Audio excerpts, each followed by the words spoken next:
Viewers, welcome to my YouTube channel. ಹೇಗಿದ್ದೀರಾ ಎಲ್ಲರೂ? ನಾನು ಕೂಡ ಚೆನ್ನಾಗಿದ್ದೀನಿ, ನೀವು ಕೂಡ ಚೆನ್ನಾಗಿದ್ದೀರಾ ಅಂತ ಅನ್ಕೋತೀನಿ. ನಾವು ಇವತ್ತು ಎಲ್ಲೋಗ್ತಿದ್ದೀವಿ ಅಂತ ಗೆಸ್ ಮಾಡೋಣ. ಸೊ ಗೆಸ್ ಮಾಡೋದಕ್ಕಾಗಲ್ಲ ಅನ್ಕೋತೀನಿ, ನಾನೇ ಹೇಳ್ತೀನಿ. ಸೊ ಈ ಪ್ಲೇಸ್ ಅಂತೂ ತುಂಬ ಅಂದರೆ ತುಂಬಾ ಚೆನ್ನಾಗಿದೆ, ನೋಡೋದಕ್ಕಂತೂ ಸೂಪರ್ ಆಗಿದೆ. ಇಲ್ಲಿ ಒಂದು ಕಥೆನೇ ಇದೆ. ಸೊ ಅದ್ಯಾವ ಕತೆ ಅಂತ ಬನ್ನಿ ಕೇಳ್ಕೊಂಡು ಬರೋಣ. ಇಲ್ಲಿ ಕೇರಳದಲ್ಲಿ ಜಟಾಯು ಪಕ್ಷಿ ನೋಡೋಕ್ಕೆ ಅಂತ ಬಂದ್ವಿ.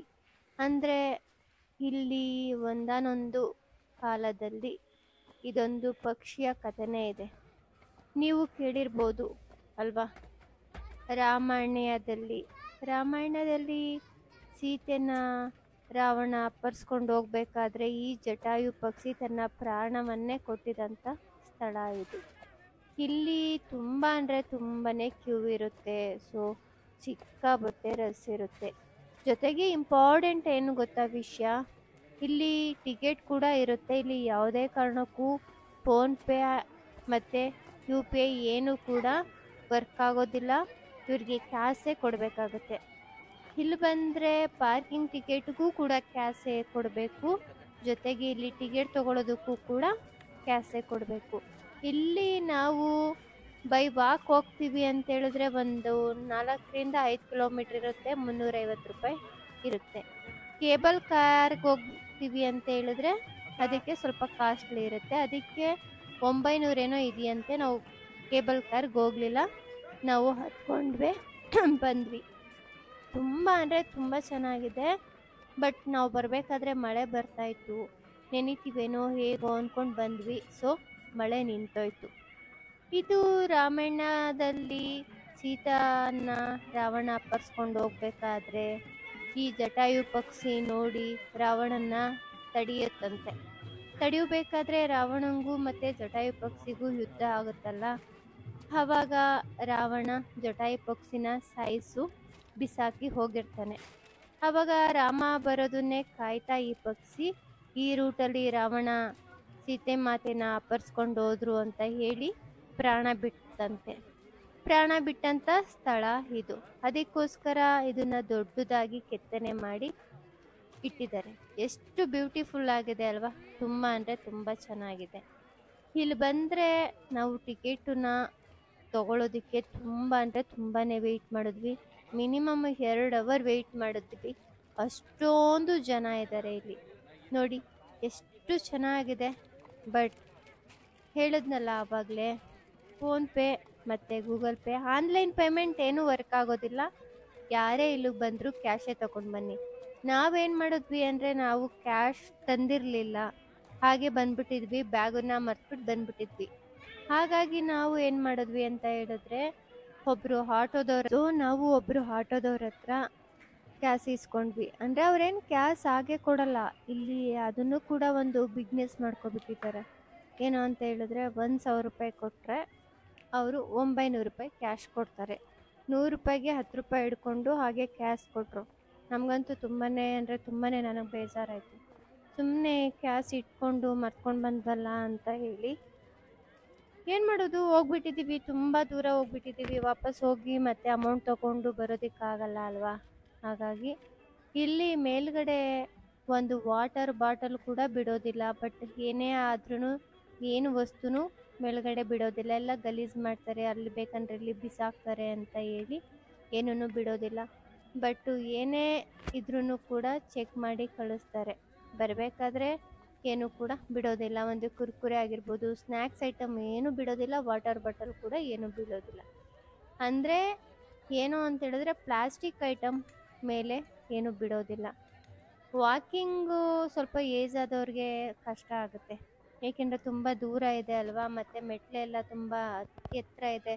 ನಮಗೆ ಆಗೋದಿಲ್ಲ, ಇನ್ನು ವಯಸ್ಸಾಗೋರಿಗೆ ಖಂಡಿತ ಆಗೋದಿಲ್ಲ. ಬಟ್ ಇಲ್ಲಿ ಕೇಬಲ್ ಕಾರ್ ಕೂಡ ಇದೆ, ಆರಾಮಾಗಿ ಬರ್ಬೋದು. ಕೇಬಲ್ ಕಾರು ತುಂಬಾ ಸಿಗುತ್ತೆ.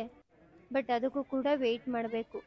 ಕೇಬಲ್ ಕಾರ್ ಅಂದರೂ ಇದು ಒಂದು 10-20 ಅಷ್ಟೇ ಇರಬೇಕು ಅನಿಸುತ್ತೆ, ನಮಗೂ ಗೊತ್ತಿಲ್ಲ ಕರೆಕ್ಟಾಗಿ ಡೀಟೇಲ್ಸ್ ಎಲ್ಲ. ಬಟ್ ಬರ್ತಾನೇ ಇತ್ತು. ನಾವು ಬರಲಿಲ್ಲ, ವಾಕ್ ಮಾಡ್ಕೊಂಡೋದ್ರೆ ಚೆನ್ನಾಗಿರುತ್ತಲ್ವ ಅಂತೇಳಿ ನಾವು ವಾಕ್ ಮಾಡ್ಕೊಂಡ್ವಿ ಬಂದ್ವಿ. ಇಲ್ಲಿ ನೋಡಿ, ಇಲ್ಲಿ ಒಂದು ರಾಮನ್ ಟೆಂಪಲ್ ಕೂಡ ಇದೆ. ಇಲ್ಲಿ ಏನು ವಿಶೇಷತೆ ಅಂದರೆ ಯಾರಿಗೂ ಗೊತ್ತಿಲ್ಲ. ಇಲ್ಲಿ ರಾಮನ್ ಟೆಂಪಲ್ ಇದೆ. ಆ ಪಾದಕ್ಕೆ 5 ರೂಪಾಯಿನ ಇಟ್ಟು ನಮಸ್ಕಾರ ಮಾಡ್ಕೊಳ್ಳೋದ್ರಿಂದ ನಮಗೆ 5 ಜನ್ಮದಲ್ಲಿ ಏನೆಲ್ಲ ಪಾಪ ಕರ್ಮಗಳು ಮಾಡಿದ್ದೀವಿ ಅದೆಲ್ಲ ತೀರುತ್ತಂತೆ. ಕೆಲವೊಬ್ರಿಗೆ ಇದು ಗೊತ್ತೇ ಇಲ್ಲ. ಅಲ್ಲಿ ಒಬ್ರು ಪುರೋಹಿತರು ಕೂಡ ಹೇಳಿದ್ರು, ಇಲ್ಲಿ ಬರ್ತಾರೆ, ಎಲ್ಲರೂ ನೋಡ್ತಾರೆ, 100 200 ಗೋಲ್ಕುಕ್ ಹಾಕ್ತಾರೆ, ಹೋಗ್ತಾರೆ. ಮೇಡಮ್ ಹಾಗಲ್ಲ, ಇಲ್ಲಿ ಪಾದ ಇದೆಯಲ್ಲ, ಅಲ್ಲಿ 5 ರೂಪಾಯಿ ಕಾಯಿನ ಇಟ್ಟು ನಮ್ಮ ಕಷ್ಟನೆಲ್ಲ ನಿನ್ನ ಪಾದದ ಅಡಿಲಿ ಹಾಕೋ ರಾಮ ಕೃಷ್ಣ ಅಂತ ಹೇಳಿ ಬೇಡ್ಕೊಂಡ್ರೆ ನಮ್ದೇನೇ ಕಷ್ಟ ಇದ್ರೂ ಕೂಡ, ನಾವು ಪಾಪಗಳಿದ್ರು ಕೂಡ ಕಳೆಯುತ್ತಂತೆ. ಅಂದರೆ ನಾವು 7 ಜನ್ಮದಲ್ಲಿ ಪಾಪ ಮಾಡಿರ್ತೀವಿ ಅಂತ ಹೇಳ್ತೀವಲ್ಲ, ಆ ಪಾಪ ಕೂಡ ಕಳೆಯುತ್ತಂತೆ. ಬಟ್ ನಾವು ಹಾಗೆ ನಮ್ಗೆ ಗೊತ್ತಿಲ್ಲ, ನಮ್ಮ ಹತ್ರ 5 ರೂಪಾಯಿ ಕಾಯಿನ್ ಇರಲಿಲ್ಲ. ಬಟ್ ನಾವು ಮಾಡೋ ಥರ ನೀವು ಮಾಡಿಬಿಡಿ. ನೆಕ್ಸ್ಟ್ ಯಾರಾದರೂ ಹೋಗ್ತೀವಿ ಅಂತ ಹೇಳಿದ್ರೆ ಮರಿದೆ 5 ರೂಪಾಯಿ ಕಾಯಿನ ತೊಗೊಂಡೋಗಿ ಅಲ್ಲಿ ರಾಮನ ಮಂದಿರದಲ್ಲಿ ಆ ಪಾದದ ಹತ್ರ ಇಟ್ಟು ಆ ಥರ ಬೇಡ್ಕೊಳ್ಳಿ. ನಮ್ಮ ಹತ್ರ 5 ರೂಪಾಯಿ ಕಾಯಿನ್ ಇರಲಿಲ್ಲ, ಅಲ್ಲಿ ಯಾರನ್ನು ಪರಿಚಯ ಇಲ್ಲ ಅಲ್ವಾ. ಸಾಮಾನ್ಯವಾಗಿ ಅಲ್ಲಿ ಕನ್ನಡದವರು ಸಿಗೋದೇ ಕಷ್ಟ. ಎಲ್ಲ ತೆಲುಗು ತಮಿಳು ಆ ಥರ ಮಾತಾಡ್ತಾರೆ. ಎಲ್ಲೋ ರೇಯರು ಕನ್ನಡದವರು ಸಿಗ್ಬೇಕಂದ್ರೆ. ನಾವು ನನಗಂತೂ ಬೇಜಾರಾಯಿತು. ಅಯ್ಯೋ, ಇವ್ರು ಇಷ್ಟು ಡೀಟೇಲ್ಸಾಗಿ ಹೇಳ್ತಿದ್ದಾರೆ, ಇಷ್ಟು ದೂರ ಬಂದಿದ್ದೀವಿ, ಪಾಪ ಮಾಡಿರ್ತೀವ ಮಾಡಿರಲ್ವ ಗೊತ್ತಿಲ್ಲ. ಬಟ್ ಹಿಂದಿನ ಜನ್ಮದಲ್ಲಿ ಯಾರೇನಾಗಿರ್ತೀವಿ ಅಂತ ಗೊತ್ತಿಲ್ಲ ಅಲ್ಲ. ಆ ಪಾಪನಾದರೂ ಹೋಗ್ತಿತ್ತೇನೋ ಅಂತ ಫೀಲ್ ಆಯಿತು. ನೋಡಿ, ಅದೇ ಕೇಬಲ್ ಕಾರ್. ಹೋಗ್ಬೇಕಾದ್ರೆ ಸ್ವಲ್ಪ ಸ್ಲೋಗಿ ಹೋಗುತ್ತೆ, ಬರಬೇಕಾದ್ರೆ ಸ್ವಲ್ಪ ಸ್ಲೋಗಿ ಬರುತ್ತೆ, ಆದರೆ ಹೋಗ್ಬೇಕಾದ್ರೆ ತುಂಬಾ ಫಾಸ್ಟಾಗಿ ಹೋಗುತ್ತೆ. ಕೇಬಲ್ ಕಾರಲ್ಲಿ ಒಳಗಡೆ ಕೂತ್ಕೊಂಡ್ರು ಚೆನ್ನಾಗಿರುತ್ತೆ, ನೇಚರ್ ಎಲ್ಲ ಕಾಣಿಸುತ್ತೆ ಅನ್ಕೋತೀನಿ. ಬಟ್ ನಾನು ಹೋಗಿಲ್ಲ ಅಲ್ಲ, ಬಟ್ ಗೊತ್ತಿಲ್ಲ. ನಾವು ನಡ್ಕೊಂಡೇ ಬಂದಿದ್ದು, ನಡ್ಕೊಂಡೇ ಹೋಗ್ತೀವಿ. ಬರಬೇಕಾದ್ರೆ ಕೇಬಲ್ ಕಾರಲ್ಲಿ ಯಾರು ಬಂದಿರ್ತಾರೆ, ಬಟ್ ಹೋಗಬೇಕಾದ್ರೂ ಅದರಲ್ಲೇ ಹೋಗ್ಬೋದು. ಹಾಗೆ ಟಿಕೆಟ್ ತೊಗೊಂಡಿರ್ತಾರಲ್ವ, ಹಾಗಾಗಿ. ಮತ್ತು ಅಲ್ಲಿ ಕೇಬಲ್ ಕಾರ್ ಹತ್ರ ಹೋಗ್ಬೇಕಂದ್ರೆ ಟಿಕೆಟ್ ಇದ್ದರೆ ಮಾತ್ರ, ಒಳಗಡೆ ಎಲ್ಲ ಹೋಗಿ ವಿಡಿಯೋ ಮಾಡೋದಕ್ಕಾಗಲ್ಲ. ನಾವು ನಡ್ಕೊಂಡು ಬಂದಿದ್ವಿ, ನಾವು ಟಿಕೆಟ್ ತೊಗೊಂಡಿರಲಿಲ್ಲ ಅಲ್ಲ, ಅಲ್ಲಿ ವಿಡಿಯೋ ಮಾಡೋಕ್ಕೂ ಕೂಡ ಬಿಡಲಿಲ್ಲ. ಹಾಗಾಗಿ ನಾನು ಅದು ಹೋಗ್ಬೇಕಾದ್ರೆ ವಿಡಿಯೋ ಮಾಡಿದ್ದೀನಿ. ಜೊತೆಗೆ ವಿಡಿಯೋ ಅದು ಬರಬೇಕಾದ್ರೂ ಕೂಡ ವಿಡಿಯೋ ಮಾಡಿದ್ದೀನಿ. ನೋಡಿ, ಬರಬೇಕಾದ್ರೆ ಎಷ್ಟು ಮೆಲ್ಲಗೆ ಬರುತ್ತೆ, ಆದರೆ ಹೋಗ್ಬೇಕಾದ್ರೆ ತುಂಬ ಫಾಸ್ಟಾಗಿ ಹೋಗುತ್ತೆ. ಸುತ್ತಮುತ್ತ ತುಂಬಾ ಚೆನ್ನಾಗಿದೆ ರೀ, ದೊಡ್ಡ ಪ್ಲೇಸ್, ನೋಡೋದಕ್ಕೆ ತುಂಬಾ ಖುಷಿ ಆಗುತ್ತೆ.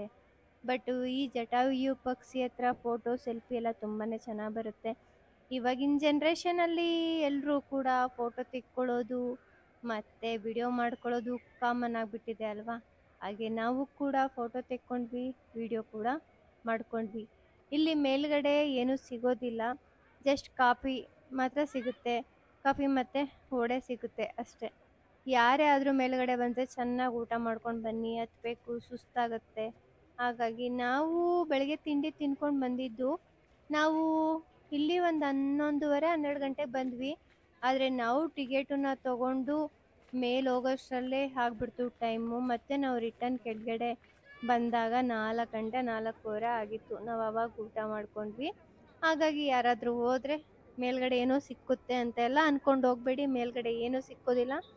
ಜಸ್ಟ್ ಬರೀ ಕಾಫಿ ಸಿಕ್ಕುತ್ತೆ ಅಷ್ಟೇ, ಕಾಫಿ ಕುಡಿಬೋದು. ಜೊತೆಗೆ ಸ್ನ್ಯಾಕ್ಸ್ ಅಂದರೆ ವಡೆ, ಅವೆರಡೇ ಸಿಗುತ್ತೆ. ಮತ್ತು ಏನೂ ಹೊರಗಡೆಯಿಂದ ತಿನ್ನೋದಕ್ಕೆ ತಗೊಳ್ಳೋಕ್ಕೂ ಹೋಗಲ್ಲ, ಪ್ಲಾಸ್ಟಿಕ್ ಬ್ಯಾನ್ ಮಾಡಿದಾರಲ್ವಾ, ತೊಗೊಂಡು ಹೋಗೋದಕ್ಕಾಗಲ್ಲ. ಹಾಗಾಗಿ ಇಂಪಾರ್ಟೆಂಟ್ ವಿಷಯ ಮತ್ತೆ ಹೇಳ್ತೀನಿ, ಯಾವರೇ ಆಗಲಿ ಈ ಜಟಾಯು ಪಕ್ಷಿ ನೋಡೋದಕ್ಕೆ ಬಂದರೆ 5 ರೂಪೀಸ್ ಕಾಯಿನ್ ತೊಗೊಂಡೋಗಿ ರಾಮನ ಪಾದದ ಹತ್ರ ಇಟ್ಟು ನಮ್ಮ ಕಷ್ಟಗಳು ಏನಿದೆ ಅದನ್ನು ಬೇಡ್ಕೊಡು, ಒಳ್ಳೆಯದಾಗತ್ತಂತೆ. ತುಂಬಾ ಚೆನ್ನಾಗಿದೆ. ಮತ್ತು ಇಲ್ಲೆಲ್ಲ ಎಷ್ಟು ಜನ ಇದ್ದಾರೆ ಅಂದರೆ, ಯಪ್ಪ, ಇಷ್ಟು ಜನ ನಾನು ನೋಡಿದ್ನಾ ಅನ್ನೋ ಥರ ಫೀಲ್ ಆಗುತ್ತೆ.